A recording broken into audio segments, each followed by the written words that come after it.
नमस्कार, स्वागत है आपका आज के ताजा और बड़ी समाचारों में। तो आइए जानते हैं खबरों को एक एक करके।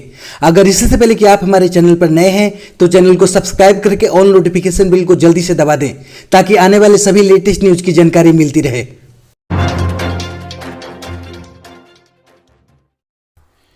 भारत में कोरोना को लेकर सरकार ने बताए हालात। महाराष्ट्र, यूपी समेत 12 राज्यों में केस लोड ज्यादा। जी हां, आपको बता दें कि देश में इस समय कोरोना वायरस वैश्विक महामारी की दूसरी लहर का सामना कर रहा है। शुक्रवार को अतिरिक्त सचिव आरती आहूजा ने देश भर में कोरोना संक्रमण की स्थिति की जानकारी दी। उन्होंने बताया कि देश में 12 राज्यों में कोरोना के मामलों का भार सबसे ज्यादा है। इन राज्यों में महाराष्ट्र, कर्नाटक, केरल, उत्तर प्रदेश, राजस्थान, आंध्र प्रदेश, गुजरात, तमिलनाडु, छत्तीसगढ़, पश्चिम बंगाल, हरियाणा और बिहार शामिल है। इसके साथ ही उन्होंने कहा कि महाराष्ट्र, उत्तर प्रदेश, दिल्ली, राजस्थान, छत्तीसगढ़, गुजरात, मध्य प्रदेश, तेलंगाना और झारखंड ऐसे राज्य व केंद्र शासित प्रदेश हैं जहां पहले मामले बढ़ रहे थे, लेकिन अब धीरे धीरे इनमें कमी आ रही है। आहूजा ने कहा कि कर्नाटक, केरल, तमिलनाडु, आंध्र प्रदेश, पश्चिम बंगाल, बिहार, हरियाणा, उड़ीसा और उत्तराखंड में मामले बढ़ रहे हैं। आहूजा ने कहा कि इसके अलावा पंजाब, जम्मू कश्मीर, असम, हिमाचल प्रदेश, पुदुचेरी, मेघालय, त्रिपुरा, अरुणाचल प्रदेश और नागालैंड में कोरोना संक्रमण के दैनिक मामलों में तेजी देखने को मिली है।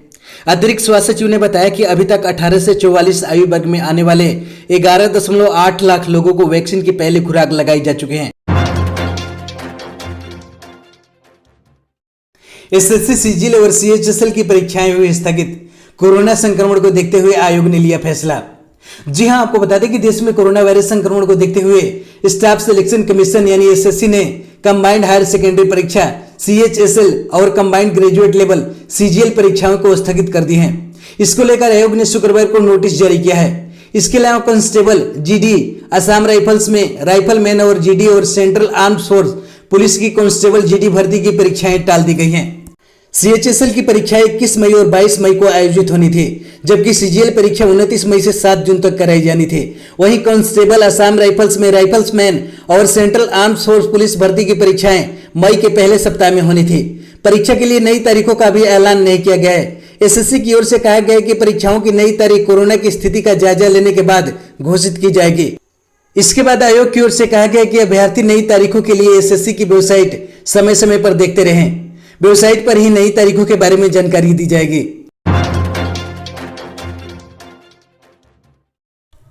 यूजीसी की बड़ी राहत, अब विश्वविद्यालयों को मई में ऑफलाइन एग्जाम नहीं कराने के आदेश। जी हां, आपको बता दें कि यूनिवर्सिटी ग्रांट कमीशन यानी यूजीसी ने गाइडलाइन जारी की हैं, जिसमें यूजीसी ने नोटिस जारी कर सभी विश्वविद्यालयों को मई में ऑफलाइन परीक्षा न कराने के लिए कहा है। आयोग ने कोविड-19 के चलते मौजूदा हालात की समीक्षा करने के बाद ऑनलाइन परीक्षा आयोजित करने का निर्णय लेने को कहा है। आपको बता दें कि यूजीसी ने अपने आधिकारिक वेबसाइट ugc.ac.in पर गाइडलाइन का नोटिस जारी किया है। आयोग ने सभी विश्वविद्यालयों और कॉलेजों को लिखे लेटर में जोर देकर कहा है कि चल रही कोविड-19 महामारी के दौरान सभी स्वास्थ्य व्यवस्था और सुरक्षा सबसे महत्वपूर्ण है, जैसा कि निर्देशित किया गया है। यूजीसी द्वारा जारी नोटिस में कहा गया है कि कोविड-19 के मौजूदा हालात को ध्यान में रखते हुए यह अनुरोध किया जाता है कि उच्च शिक्षा संस्थान में कैंपस में फिजिकल गैदरिंग से बचने के लिए स्टूडेंट्स, फैकल्टी और स्टाफ को राहत देने के लिए मई के दौरान ऑफलाइन एग्जाम को नहीं कराने का फैसला लिया गया है। ट्विटर का नया अपडेट जारी, अब ट्विटर से भी भेज सकेंगे पैसे। कंपनी ने लॉन्च किया टिप जार फीचर। जी हां, आपको बता दें कि अभी तक आप फेसबुक मैसेंजर, व्हाट्सएप और टेलीग्राम से ही पैसे भेज रहे थे, लेकिन अब आप माइक्रो ब्लॉगिंग साइट ट्विटर से भी पैसे भेज सकेंगे। ट्विटर ने अपना payment feature Twitter tip jar नाम से लॉन्च किया है। ट्विटर का टिप जार फीचर ठीक उसी तरह काम करेगा जैसे पेपल, पेट्रोन और वेनमो आदि जैसे डिजिटल प्लेटफॉर्म काम करते हैं। एएफपी की रिपोर्ट के मुताबिक ट्विटर टिप जार फीचर फिलहाल चुनिंदा यूजर्स के लिए ही है। इस फीचर का इस्तेमाल फिलहाल सिर्फ वही यूजर्स कर सकते हैं जो अंग्रेजी में ट्वीट करते हैं। यूजर्स इस फीचर को अपनी प्रोफाइल में ऐड कर सकते हैं, जिसके बाद अन्य यूजर्स उन्हें पैसे भेज सकते हैं। इस फीचर का फिलहाल पत्रकार, अलग अलग मामलों के एक्सपर्ट, क्रिएटर्स और गैर लाभकारी संस्थाओं के लिए जारी किया गया है। आपको बता दें कि ट्विटर ने खास तौर पर कहा है कि इस पेमेंट के लिए वह किसी तरह का कोई कमीशन नहीं लेगा। ट्विटर टिप जार फीचर को जल्द ही सभी के लिए जारी किया जाएगा, लेकिन कंपनी ने इसके लिए कोई तारीख नहीं तय की है। पश्चिम बंगाल की मुख्यमंत्री ममता बनर्जी ने पीएम मोदी को पत्र लेकर ऑक्सीजन की मांग की। कहा, नहीं मिली तो जा सकती है जान। जी हां, आपको बता दें कि ममता बनर्जी ने कोरोना संक्रमण के बीच प्रधानमंत्री नरेंद्र मोदी को पत्र लिखकर बंगाल में ऑक्सीजन का आवंटन बढ़ाने की मांग की है।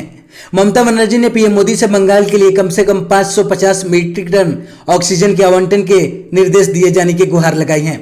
पत्र में ममता बनर्जी ने यह भी आरोप लगाया कि बंगाल के हिस्से की ऑक्सीजन दूसरे राज्यों में दी जा रही है। ममता बनर्जी ने यह भी कहा कि केंद्र ने पश्चिम बंगाल में कुल उत्पादन से अन्य राज्यों के लिए ऑक्सीजन का आवंटन पश्चिम बंगाल की जरूरत बढ़ाने के बावजूद बढ़ोतरी की। इसके बाद ममता बनर्जी ने कहा कि उनके राज्य में ऑक्सीजन के दौरान खपत पिछले 24 घंटे में बढ़कर 470 मीट्रिक टन हो गई है और लगभग एक सप्ताह में यह बढ़कर 550 मीट्रिक टन प्रतिदिन होने की संभावना है। ममता बनर्जी ने अपने पत्र में कहा कि मैं आपसे अनुरोध करती हूं कि चिकित्सीय ऑक्सीजन के आवंटन की समीक्षा की जाए और प्रतिदिन कम से कम 550 मीट्रिक टन ऑक्सीजन आवंटन करने के निर्देश दिए जाए। कोरोना वायरस को लेकर एक्सपर्ट का सुझाव, कहा मजबूत उपाय अपनाएं तो देश में हो सकता है कोरोना की तीसरी लहर का खात्मा। जी हां, आपको बता दें कि देश में जारी कोरोना वायरस की दूसरी लहर के बीच तीसरी लहर की चेतावनी देने के एक दिन बाद केंद्र सरकार के विशेषज्ञों ने कहा है कि मजबूत उपायों के जरिए इस लहर के खतरे को कम किया जा सकता है। शुक्रवार को कोरोना वायरस की स्थिति पर प्रेस कॉन्फ्रेंस करते हुए केंद्र सरकार के मुख्य वैज्ञानिक सलाहकार के विजय राघवन ने कहा कि अगर हम संक्रमण के खिलाफ मजबूत उपाय अपनाते हैं तो देश में सभी जगहों पर कोरोना वायरस की तीसरी लहर का असर दिखाई नहीं देगा। इसके बाद के विजय राघवन ने कहा कि तीसरी लहर का खतरा बहुत हद तक इस बात पर निर्भर करेगा कि स्थानीय स्तर, जिलों, शहरों और राज्यों में हम कोरोना वायरस के खिलाफ उपायों को कितने प्रभावी ढंग से लागू करते हैं। गौरतलब है कि एक दिन पहले ही के विजय राघवन ने बताया था कि देश में जिस तरह से कोरोना वायरस का संक्रमण फैल रहा है उसके आधार पर कहा जा सकता है कि तीसरी लहर का आना तय है। हमारे चैनल पर बने रहने के लिए बहुत बहुत धन्यवाद। दी गई जानकारी से अगर आप संतुष्ट है अथवा नहीं, अपनी राय कमेंट बॉक्स में जरूर दें। जय हिंद।